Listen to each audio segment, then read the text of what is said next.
তো রাসূল আকরাম সাল্লাল্লাহু আলাইহি সাল্লাম বলেন, 1 নাম্বার আইয়ুরফাল ইলম উঠে যাবে, 2 নাম্বার ওয়াসবুতাল জাহলু মূর্খতা সমাজের মধ্যে ছড়ায়া পড়বে, 3 নাম্বার ওয়াইশরাবাল খামরু মদ পান করা হবে, 4 নাম্বার ওয়াজহারাজ জিনা ব্যভিচার সমাজের মধ্যে ছড়ায়া পড়বে, জিনা ছড়ায়া পড়বে।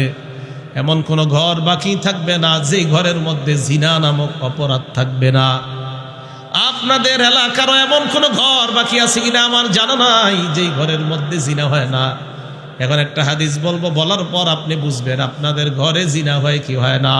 সহিহ বুখারী বর্ণনা 6612 নম্বর হাদিস। রাসূল আকরাম সাল্লাল্লাহু আলাইহি সাল্লাম বলেন, ইন্নাল্লাহা কাতাবা আলা ইবনি আদম হাজ্জাহু মিনাজ জিনা আদরাকা যালিকা লা মুহালা। আল্লাহ আদম সন্তানের প্রত্যেককে আল্লাহ ব্যভিচারের পরীক্ষা দ্বারা পরীক্ষা করবে। এই পরীক্ষায় সবাই পড়তে হবে, কোনো সন্দেহ নাই। আল্লাহ নবী বলেন, জিনাল আইনি আন নজরু, চোখের জিনা হলো দেখা।